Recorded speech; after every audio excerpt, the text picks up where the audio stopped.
dial to the sickness, alive in the illness. You could try to find the cure, the mic is a witness, or you could find that home in the essence. Maybe you could find the blessing, different type of stocks and music of the essence. You want to come into the master style.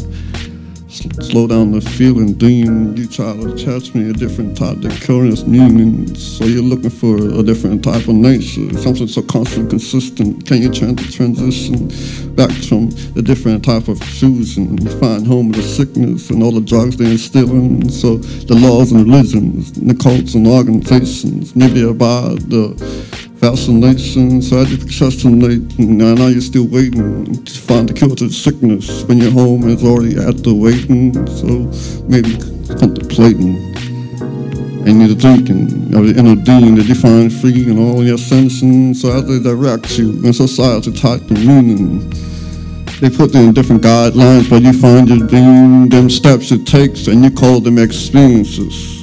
But they might be mistakes that turn into your vehicles.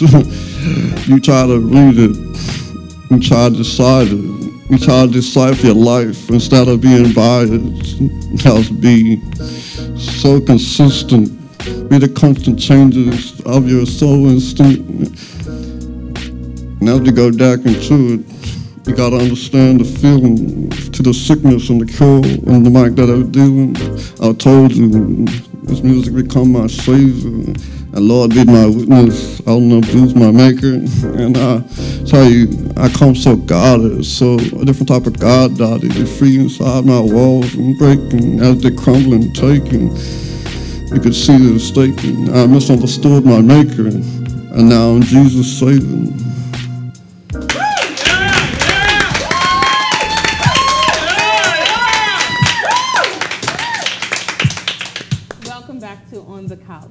You just heard Dijon Simons, and in just a short few minutes, we will be interviewing him on the couch. But before we go to Dijon, I have a very, very special guest with me, Miss Shawnette Somner.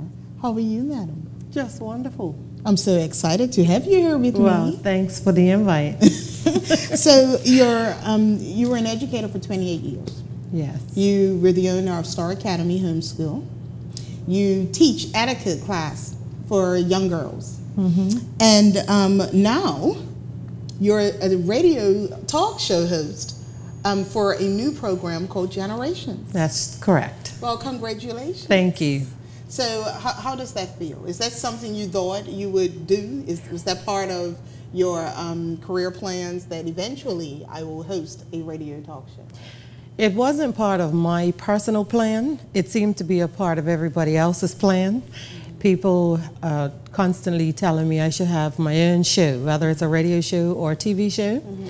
And I got the opportunity to host Generations purely by accident, well, happenstance, I should say. Mm-hmm. And I was given the opportunity, and I said I would try it. And so far, 7 weeks into it, I'm actually enjoying it. So what types of topics do you talk about? I'm sure you see sort of the theme that we have for today on abuse. Mm-hmm. Are you open to young people calling in and saying, you know, off the record, you know, I'm going through this situation, I'm being bullied, or I'm going through some abuse at home?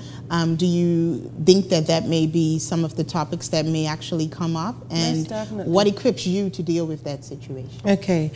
Well, first of all, the topics that I have had thus far are focusing on young people. Okay. Let me just say first, the title Generations for the radio show I came up with because the whole idea was to try to bridge the gap between young people and the older members in the community. I don't want to say old people because we all fit in various categories for age. So I know that a lot of people do listen because they tell me on the street, and I don't mind at all adults calling in, but I would love for more young people to call in. But the topics so far have focused on just loving themselves, loving their parents, their relationship with their parents.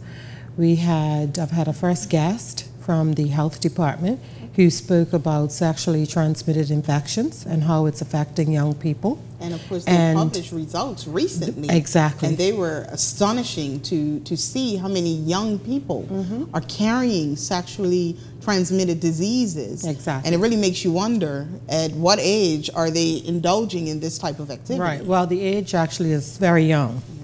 So this coming week, I have a guest. We're going to be speaking about troubled youth.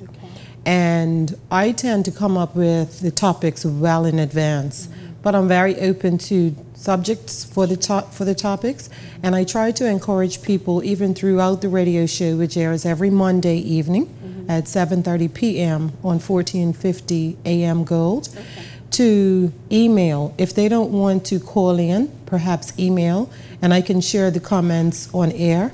Perhaps someone has a question, and a member of the listening audience might be able to call in and offer advice. So the email, so it's open. I find that young people, even young people tell me, Miss Somner, I was listening, but they won't call. Young people have a feeling, I think, that if they call the radio talk show, that people can actually see them, and they don't want to be seen. So people have you ever considered, sorry to cut you off, but have you ever considered having a young person co-host the show with you? Because maybe, and of course, you know, we're both mature people, but maybe young people would be more open to call in and to share their concerns and their questions if they feel that a young person is who, you know, will be addressing those issues with them. I've actually had a few young people ask me, can they come in to the studio? And I'm open to that. But one of the things I've found that I kind of have a natural ability to get through to young people. They feel comfortable talking to me. They just won't go on the air publicly. So I try to encourage parents as well as adults to just call in to the radio show, or they can even email. The email address is gradio@yahoo.com. They can even email show ideas, anything coming up within the next couple of weeks. I'm going to have a guest in talking about cyberbullying. I try to talk about topics that are very relevant for young people. So it's really exciting, and I'm enjoying it, and the hour and a half goes by very quickly. I'm sure. So you're talking about bridging the gap. But I have to ask you, do you think that older individuals are open to listen to what the younger people are saying? Because many young people feel as if they're shut down. Right. You know? I think listening from the older members' perspective is something that has to be learned. Because I know I've been guilty of it myself, where as the parent and as the adult, it's what I say and what I say goes. And there's no room for discussion. And so one of the things that I do speak about a lot on the radio is for adults to understand that if a young person calls in and they may share something that the adult doesn't necessarily want to hear, let's not jump on that child.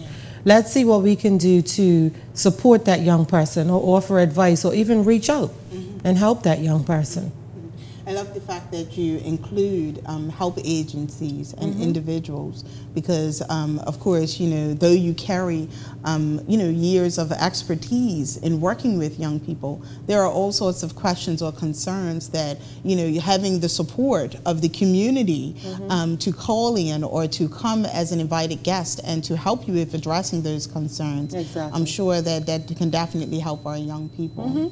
Okay, so what about the etiquette class for young ladies? Well, I started teaching in 1984. Okay. And it wasn't, I would say maybe after about 10 years of teaching, I started to see, you know, we talk a lot about the boys that are having issues in our community, and I started to see some of the issues that girls were having.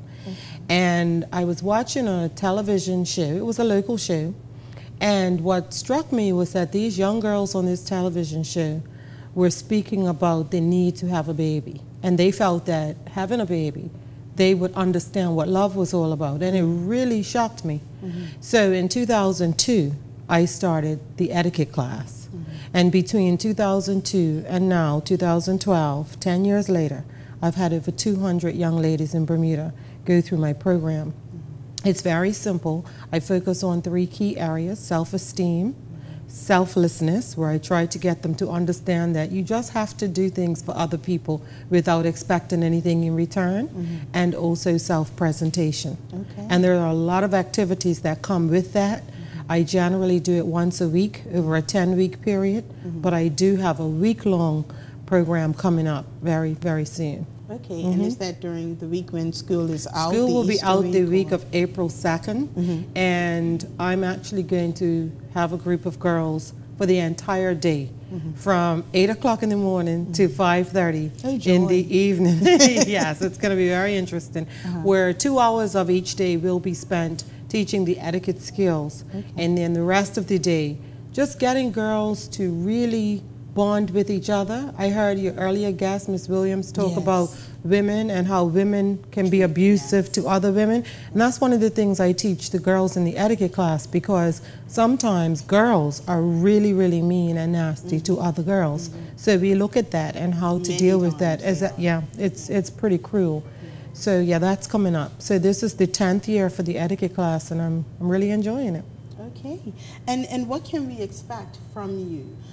Do you think that you'll be moving more into, well, returning to the education realm, or are you now going to put all of your energy and your concentration in other directions? For instance, you know, really growing your radio show and possibly even hosting a television show or something like that. Even though my school closed, unfortunately, in December of last year, I am actually still teaching. I'm back in the public system. As a, I didn't know that. Yes, I am. I'm an allocated sub at one of the public schools, meaning that I go to school every day and I work for whoever's absent. And that goes on until June. I don't know where I will be after that. But my passion has always been with working with young people. And I'm also finding that I'm enjoying working with the adults. Right up until the time I closed my school, I also taught at Westgate Correctional Facility and the Transitional Living Center. And I absolutely loved teaching the inmates there. So I'm wide open for a challenge. I don't know where I'm going to be. And I'm not worried about where I'm going to be. I just know that hopefully I'll be doing something that I enjoy. And of course, you're a published poet. You have 3 books, of poetry, and you've even done a project with Shawnette Somner as well. I mean, Shawnette Somner. What do you think of his poetry? He's our featured entertainer. It's excellent. You know, when I did my first book in 1995, and someone said to me, someone pretty well known in the community said, I don't know why you want to write poetry, because nobody's going to buy it. And and that motivated me to do it. And that book sold out very quickly, so much so that I was motivated to do my second and then my third. Now, I must say my third book didn't sell as quickly, but that was for some personal reasons, you know, where I just kind of put that on hold. But the book is still available, and I enjoy writing. So it's a lot that I do. And I tend to engage in things that I enjoy. I think that's important. And that's one thing that I definitely admire about you. Thank you. In just a few minutes, ladies and gentlemen, we will return back to On the Couch, and we will have our featured entertainer, Mr. Shawnette Somner. We'll be back shortly, along with my earring, who just flew away. I was so excited to talk to Ms. Somner. So in a few minutes, we'll be back with the show. So you got to see past that physical appearance and actually see beyond recognition. And that's where it comes from.